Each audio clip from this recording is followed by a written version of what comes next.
Era uma vida ruim. Minha mãe não ficava perto da gente, minha mãe saía, ficava se drogando na rua. E eu e minha irmã ficava em casa, só nós duas.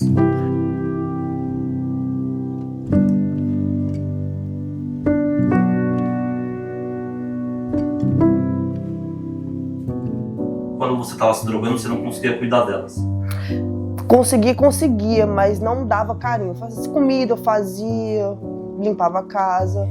Só o que era obrigação. Ia pra rua e deixava ela dentro de casa. Muitas vezes não falta para a criança o alimento, mas falta o carinho, falta a conversa, falta o companheirismo.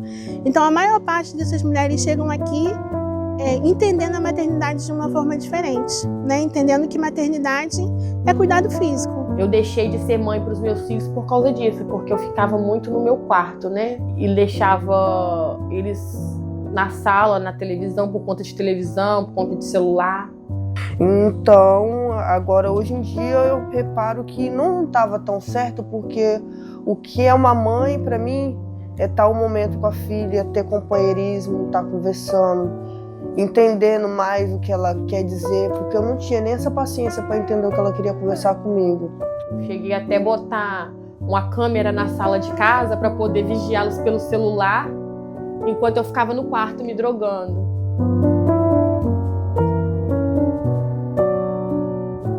Nós estamos no Sonho de Mãe do Espírito Santo. É uma Cristolândia, mas como eu sempre digo, é a Cristolândia mais bonita do Brasil, porque nós temos o privilégio de acolher mulheres em estado de drogadição juntamente com seus filhos. Eu sou filha de pais alcoólatras e eu sei o que a transformação de uma mãe faz na vida de um filho, porque eu sou fruto disso.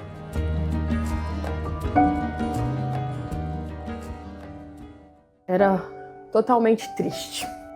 Desde que eu perdi a minha mãe, eu entrei numa depressão, porque eu me veio um sentimento de que eu não dei orgulho para ela.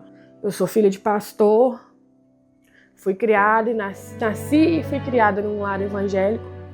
Minha mãe foi um exemplo de vida cristã. Só que quando eu me tornei adolescente, eu insisti em fazer escolhas erradas. Eu tô aqui no projeto que eles me abraçaram, graças a Deus. Tô tendo um momento com as minhas filhas, tô aprendendo a palavra de Deus. Tô cada dia mais me libertando, graças ao meu bom Deus. Eu espero que Ele me transforme, eu quero sair daqui transformada. Se você for nas Cristolândias, grande parte desses acolhidos tiveram algum tipo de falta na infância, algum tipo de maltrato. E aí, se eu não trato dessa criança hoje, o que vai ser do futuro? A criança é o futuro, mas o futuro ele se constrói no dia a dia. Então eu preciso tratar dessa criança para que eu tenha um futuro melhor. O momento que elas mais precisou, eu não estava. E a mais velha que me entende mais, ela está tentando aprender, adaptar, me perdoar. Eu preciso cuidar dessa criança, principalmente apresentar Jesus para essa criança. A gente vive num mundo com tanta violência, e você pode perceber que a maior parte dos agressores foram vítimas como criança, né? E a gente acaba reproduzindo aquilo que a gente viveu. Determinado ponto da minha vida que eu conheci o crack, né? Eu, numa depressão muito profunda, fazia muito uso de álcool e cocaína. E aí meu pai encontrou esse lugar. Foi uma felicidade imensa para o meu pai, porque meu pai ficou pensando o que ele iria fazer com os meus filhos, né? Já que eu estava precisando de ajuda. E ele não tinha noção que tinha esse projeto tão lindo que é o Sonho de Mãe. Eu não tinha esperança, para mim estava tudo acabado. Como que eu ia me erguer? Eu não tinha um apoio, eu não tinha força para pedir ajuda. Só conversava com Deus, sozinha quando eu estava no momento da drogadição, eu conversava com Deus. Aí eu vim pra cá em agosto de 2025. Só que, infelizmente, naquela época, eu não consegui ficar. Então, eu resolvi desistir do tratamento. Com 30 dias de tratamento, eu desisti. E na minha mente, com 30 dias longe das drogas, eu conseguiria depois disso, né? Ah, tá tranquilo, vou embora. E se eu fiquei 30 dias sem droga, eu vou conseguir agora. E fui embora. Mas na primeira semana eu vi que não era do jeito que eu pensava. Eu tive uma recaída que foi a pior que eu já vivi. No momento que eu usava droga, eu sentia no meu coração que eu devia estar aqui, que eu devia ter continuado. Eu não devia ter parado o meu tratamento. Eu chorava muito dentro do quarto, eu pedia para ir embora todo santo dia. Todo dia, todo minuto eu pedia para ir embora. Chorava, porque aqui não era o meu lugar. Só que eu fiz um mês, eu entrei pra cozinha. Quando eu entrei pra cozinha, aí eu cortando os temperos, acordei pra realidade. Porque um tempo antes eu tinha pedido a Deus, usando droga que eu não aguentava mais. Eu não estava vivendo, eu estava vegetando. Na minha mente estava clamando a Deus uma ajuda. Pai, me ajuda, porque sozinha eu não consigo pedir. Eu não consigo pedir ajuda sozinha. Mas eu tenho visto o milagre todos os dias, né? Eu tenho visto mãe sendo restaurada, eu vejo mudança de mente, que é o objetivo principal, né? E aqui no Sonho de Mãe, a gente recebe muitas mulheres, né? Que já se encontram sem esperança, já se encontram, às vezes, olhando e pensando, caramba, chegou o fim da linha, já não tem mais jeito. O nosso trabalho maior é que essas mulheres reaprendam a ser mãe, né? No contexto real, né? De cuidado, de atenção, de estar junto, né? O sentido real da maternidade. Mas graças ao Senhor tem jeito, né? Ele dá uma esperança de nova vida para essas mulheres, ele dá uma esperança realmente de que um dia, né, a partir da transformação que ele faz, elas poderão viver com ele uma vida feliz. Que a gente oferece para elas uma nova vida, para que essas crianças não cheguem a viver aquilo que a mãe delas vivenciou. Então a gente entende que o projeto é relevante porque ele vê o ser humano completo, né? A gente não quer aqui que elas fiquem só sem a droga, mas a gente também exorta em amor, né? A gente corrige, a gente ensina, a gente direciona. Então o Sonho de Mãe não é um spa, como a gente diz, né? É um lugar, é uma escola, onde a gente aprende, muitas vezes a gente ensina essas meninas a comer de garfo e faca. Elas estão me incentivando a mudar de vida a cada dia mais, pelo discipulado, pelas falas, pelo comportamento, pelo tratamento com as minhas filhas. A gente não vai ficar o resto da vida aqui, a gente tem que sair para fora, né?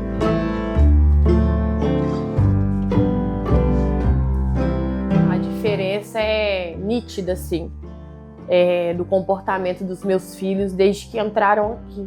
Porque eles também precisavam desse abraço, desse tratamento. Eles precisavam desse cuidado. Eles precisavam também presenciar essa mudança em mim, né? Ver meu filho aprendendo da palavra de Deus, sabe? Ian agora fala até em ser pastor.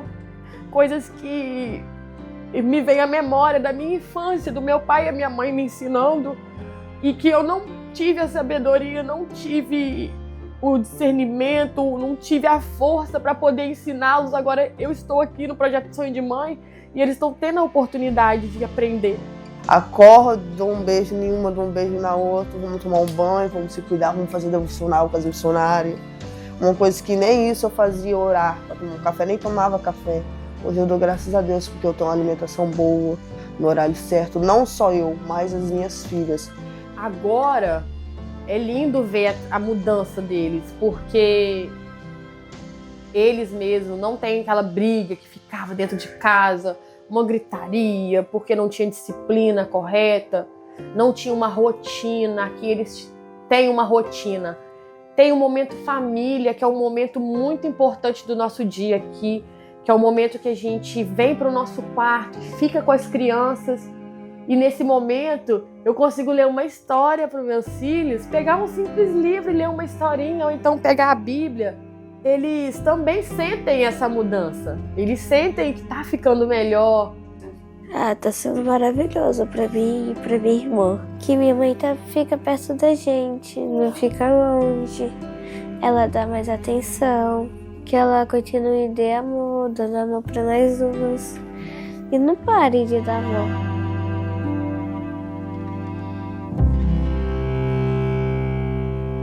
As crianças em vulnerabilidade no Brasil, elas estão em todos os lugares e muitas vezes dentro das nossas igrejas. Elas estão nas cracolândias, elas estão nas ruas, elas estão nas escolas quando falta um olhar diferenciado. Como eu falei, principalmente dentro das nossas igrejas, né? Tipo, a maior reclamação deles era que eles não tinham alguém para conversar.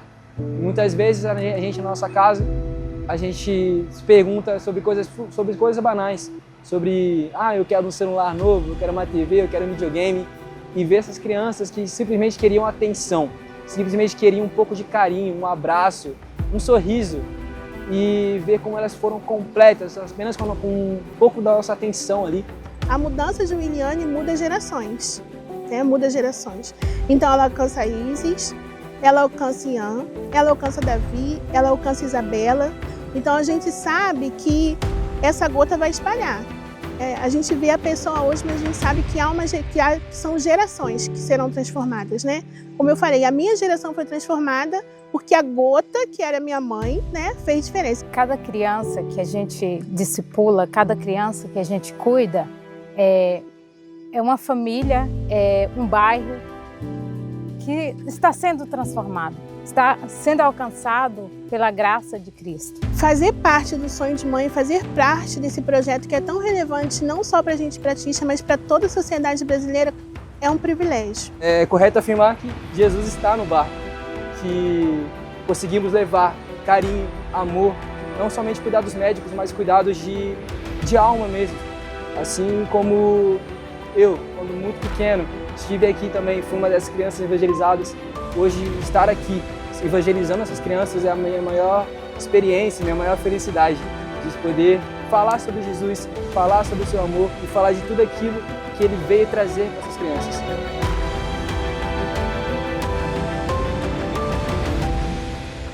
Mas esse trabalho não é suficiente. A gente precisa trabalhar também com a prevenção, com que essas crianças não cheguem no fundo do poço, aonde essas mães chegaram. E é por isso que existe o Viver. Quando a gente fala de Cristolândia, nós falamos sobre o tratamento ao uso de drogas. Mas mais do que o tratamento, a gente precisa trabalhar a prevenção. E aí, o Viver, ele trabalha a prevenção ao uso de drogas de crianças e adolescentes. E a gente mostra para eles, ensina para eles que tem como ter, sim, uma vida alegre, feliz, com uma felicidade duradoura que só pode existir em Jesus Cristo. Pegam as crianças, né? Mesmo que não estejam nessa situação difícil, ou até aquelas que estão também, e começam a instruir as crianças do bom caminho, é muito válido, porque às vezes não tem isso em casa, né? E ter um projeto desse, né, que faz essa prevenção, que faz esse trabalho com as crianças, é muito importante. Na minha cidade, infelizmente, a gente não tem muitas opções de projetos assim. É uma cidade muito pequena no interior. E, infelizmente, as crianças vão crescendo naquele meio e acaba se desviando, não entra num bom caminho. Às vezes não tem um bom emprego, não tem um estudo legal. Aceitam viver daquela forma, porque não foram bem instruídos. Nós temos mais de 28 bilhões de crianças no Brasil que sofrem de vulnerabilidade social. E como nós temos olhado isso, como nós, como igreja, temos visto essas crianças nessas vulnerabilidades social, nessa vida que está tendo os seus direitos privados. E como essas crianças vão ser alcançadas? Como essas crianças ouvirão do Evangelho da Salvação? Como essas crianças ouvirão do amor de Cristo? Cabe a nós, né? Sairmos, falarmos, pregarmos, compartilharmos as boas novas, para que essa geração que está por vir, representada por essas crianças, possa realmente ser transformada pelo poder do Espírito.